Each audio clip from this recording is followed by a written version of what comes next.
Good. Okay, first a few words about myself. So I'm a postdoctoral researcher at the University of Helsinki in Ruralia Institute. And my research topics are related to circular food production and studying that circularity and sustainable food systems from farm scale to food system level. And basically, or mostly I'm interested in the biophysical aspects of food production. And I think the food we consume, we want that it's sustainably produced. And in this presentation, I want to go beyond local food. That's what means localized food production, because I argue that localized food production is a precondition for sustainable food production, because we cannot manage the environmental impacts from our food production if it's not relying on local resources. And I will show a few examples of that.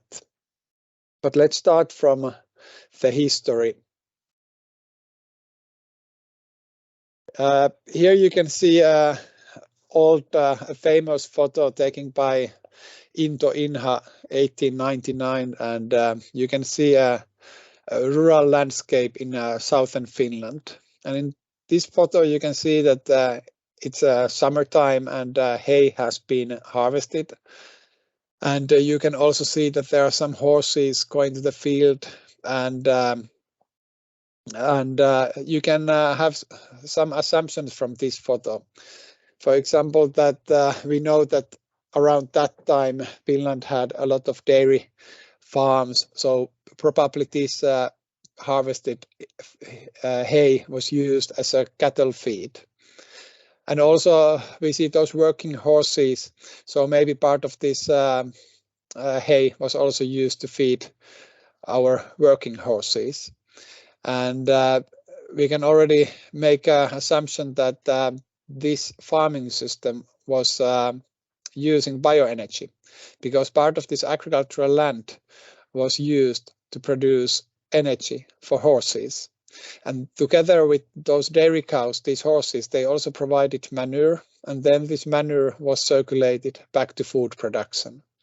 So we can think that this food production system was a kind of a localized food production system that was relying on locally available resources. It didn't import nutrients or it didn't import energy from other regions or from other countries, but it relied on local resources. And if we then think of our current food production, it looks very different. Instead of horses, now we can see tractors on the fields. And this photo, this tractor is probably spreading mineral nitrogen to agricultural land. So instead of manure, our food production is relying more and more on artificial fertilizers. And this has enabled to intensify food production a lot. So we don't need to anymore integrate crop production and livestock production, but we can have big areas of monocultures growing just one or two different crops, for example, cereals.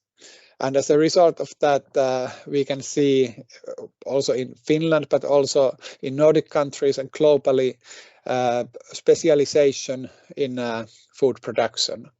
So farms are often either crop farms or livestock farms, and they can be located in the different parts of the regions or countries. In addition to food production, also, in addition to livestock production, also we people, we are concentrated. We live more and more in urban areas, in bigger cities, and at the same time also our diets have become more globalized. We are kind of used to get any kind of food any time of the day or any time of the year.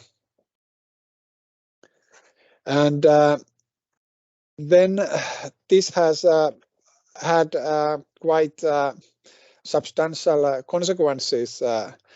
It has had very remarkable environmental impacts, as we know, greenhouse gas emissions from food production, imbalances in nutrient flows, or the loss of biodiversity. So all these together with then other social economic problems have resulted in a great demand for redesigning the food production systems. But if we look at this, our current farming system and more closely how it works. So here you can see a farming system and boundaries for a farming system, and you can think of this as a one farm, for example. And the main objective of a farm is to produce biomass. Often it's the cereals or grass or other crops.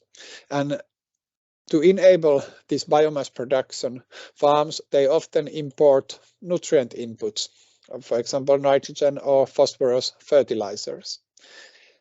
And then in addition to nutrients, these farms, they also need energy. They need energy to produce this biomass on the fields, but also this nutrient production, it requires a lot of energy. Actually, the amount of energy needed to produce nutrients is much higher than the energy consumed on the farm.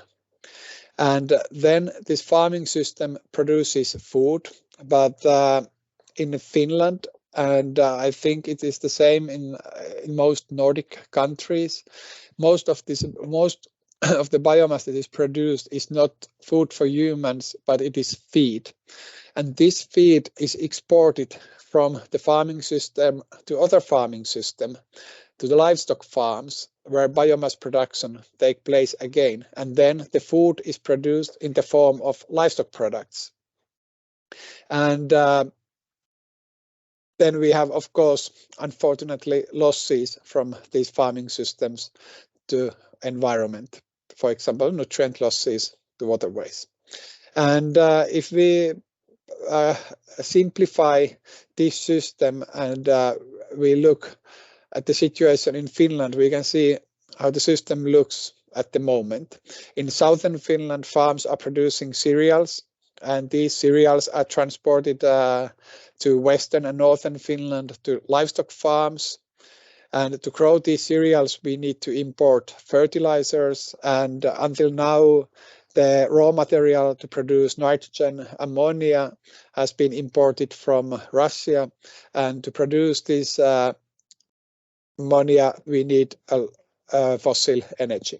And then these livestock farms, in addition to importing feed from southern Finland, they also import feed from other countries. And this whole system is run by fossil energy. And I think this is more or less true in most Nordic countries as well. We did a study where we had a bit closer observation to the different regions. We had 3 case study regions in Finland. 2 of the regions in the northern part of the Finland were representing livestock farms. One called South Ostrobothnia represented intense livestock production regions, and then we had another livestock production region which was representing more like a grass-based production system. And then in southern Finland, we had a region that represented a crop production region. And then we studied how much these regional food systems, how much they produced food in food crops and how much they produced food in livestock products. And we measured this, how much they produced protein per hectare of agricultural land.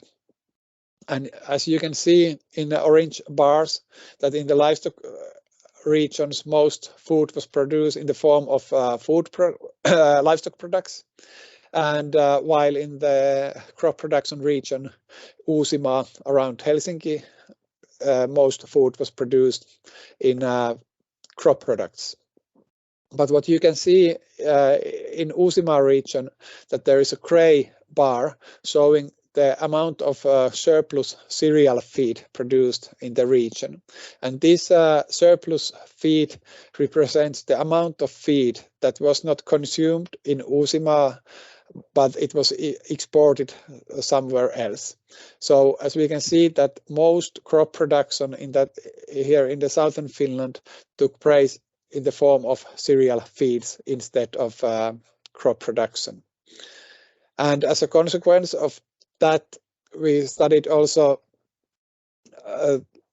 how that impacts the nutrient recycling, and we can see that the area producing crops has to rely on mineral fertilizers because there is no manure available, and the share of recycled phosphorus was only 31%, while in those livestock production regions the share of recycled phosphorus around 70%. And I'm not going to go into details, but we also had many different indicators to study or to show how these food systems are different in the context of circularity and localization. So if we want to localize food production that is not anymore relying on external inputs, and it wouldn't be anymore exporting biomass to other food systems where it creates problems, we need to eliminate the imports of nutrients, energy, and feed. And this means that instead of relying on imports of these three elements, biomass, which is often feed, or nutrients, which are fertilizers, or energy, we can integrate them. These three elements are interlinked between each other very strongly, because to produce biomass we need both. We need nutrients and we need energy. But biomass can also be used to produce energy, and it can be also the source of nutrients. And instead of exporting feed to other systems, we should develop farming systems which export food, and they would import less feed and nutrients and energy to the system. And in how we see a sustainable or localized farming system, I will show an example soon, but this feed, biomass and nutrient inputs that are imported to a farming system, they would be byproducts coming from, for example, from food processing industry, biodegradable municipality waste, and byproducts of food systems, instead of using unrenewable resources, for example, like rock phosphate and other minerals that are used now to produce fertilizers, for example. This looks now a bit theoretical, but I'll show you a farming system which I know very well from Palopuro, Finland, where we have tried to do this kind of system in practice. In addition to being a researcher, I'm also one of the farmers in Palopuro, where I have a small organic vegetable farm.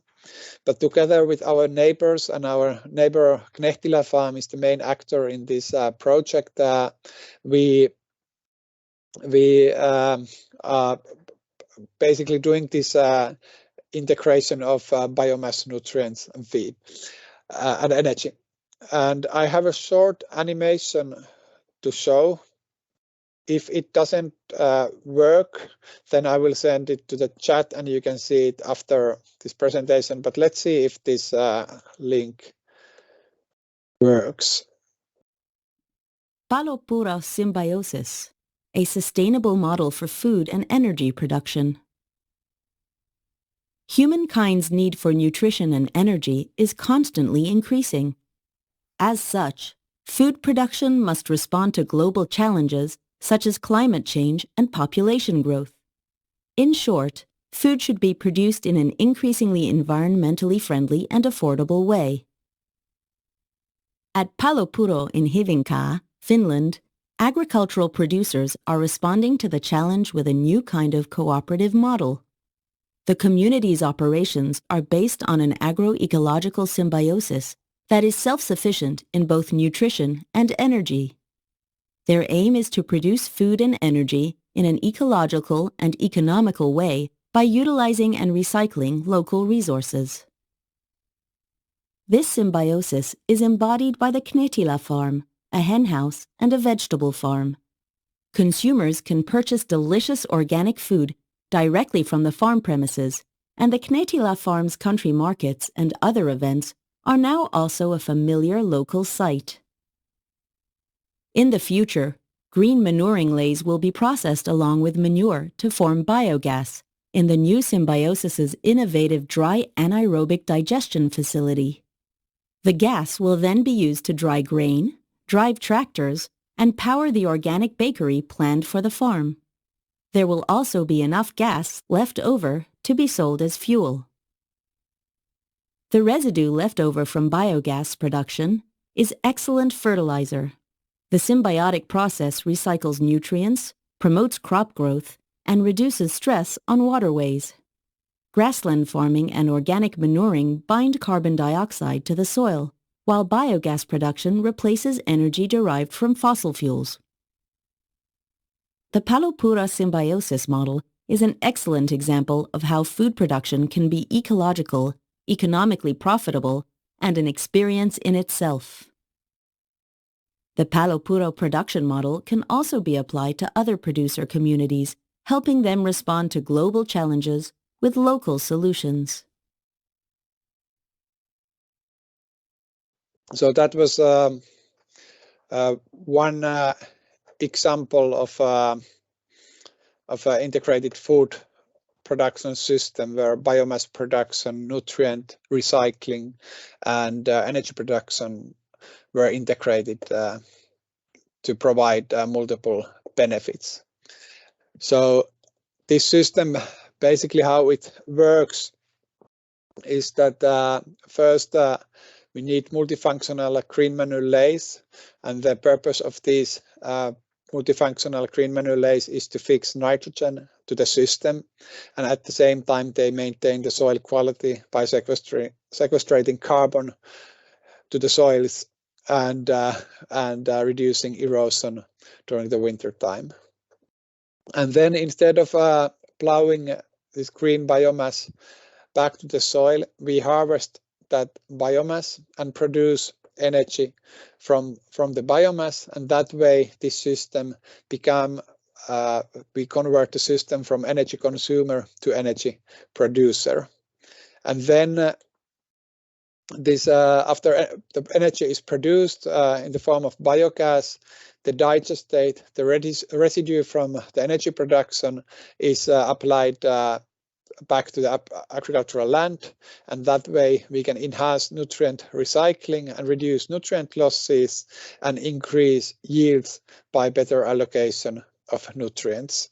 So we can increase yields without importing new inputs to the system.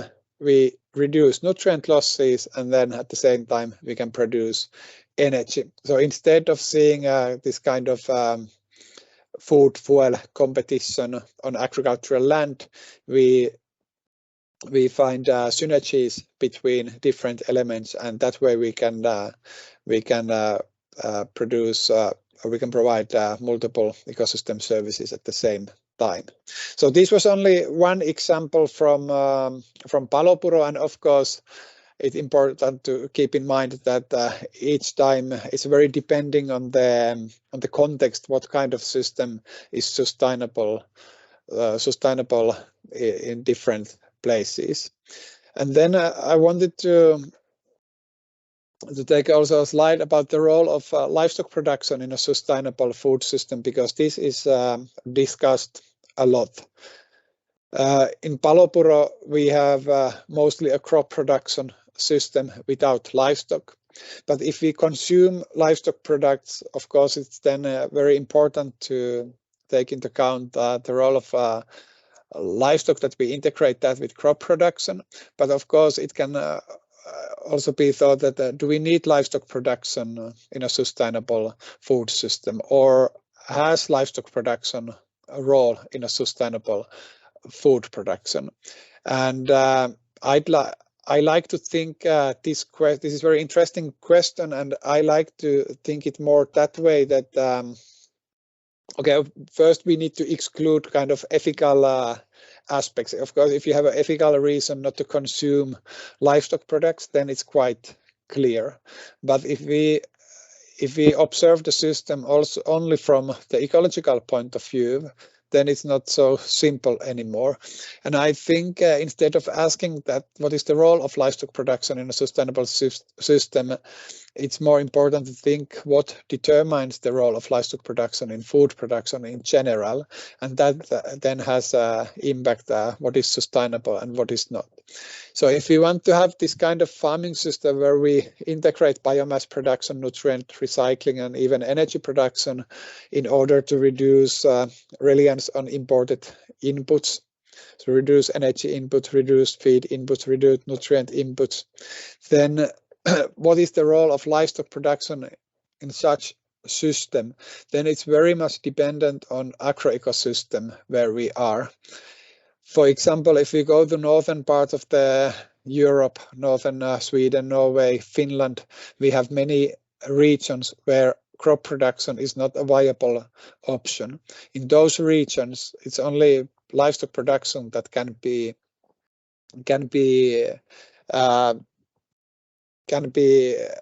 had there at larger scale.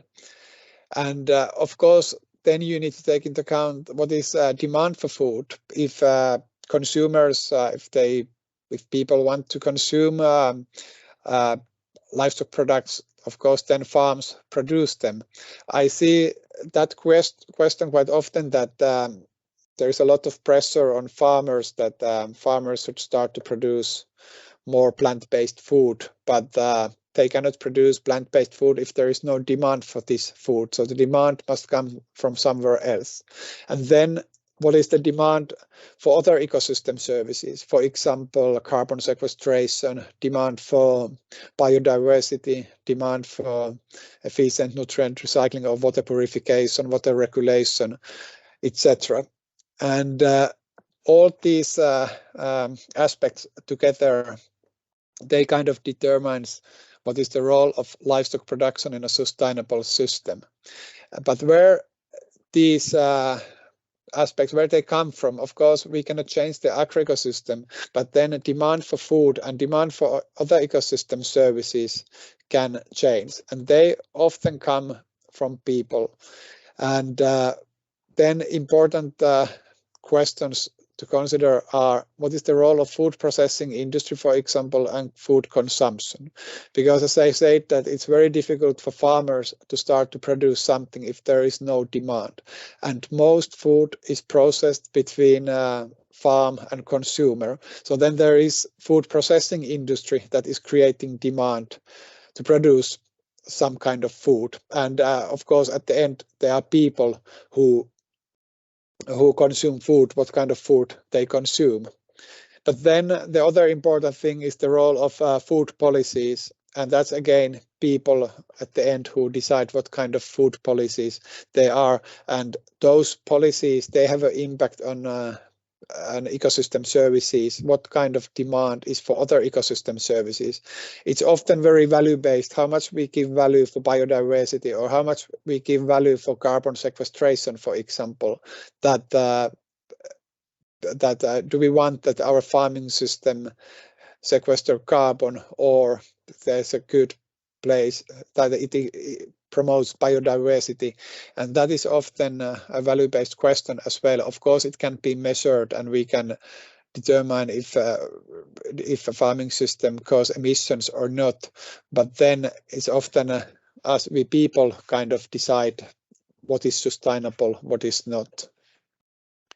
And then my last slide is about, we call this kind of McDonald's graph, where we show how the linear current food system, at which scale it operates. And we can see that the raw material, energy, and biomass flows, they take place very close, mostly at national and global scales.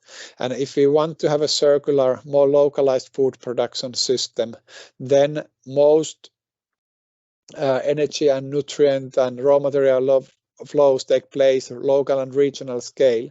But then we have to kind of accept that that we cannot have a food system that relies only on local food. We need to accept that food is imported and exported. But here is an important thing, that instead of exporting and importing raw materials or inputs like nutrients, fertilizer, or biomass for feed, those elements, they need to be localized, because most environmental impacts from food production take place in a primary production. So all material and biomass flows related to primary production should be localized. But then the food products that are consumed globally, they can be, or they must be, exported and imported. We kind of have to accept that food is imported and exported globally, because globally about 40% of people live in areas where local food production is not possible. But it doesn't make any sense that we start to export, for example, feed to Middle East that they can grow, that they can have dairy farms in the region where they cannot grow their own feed. So the main idea of this is that localizing food production in order to produce food is the key to a sustainable food system. Thank you.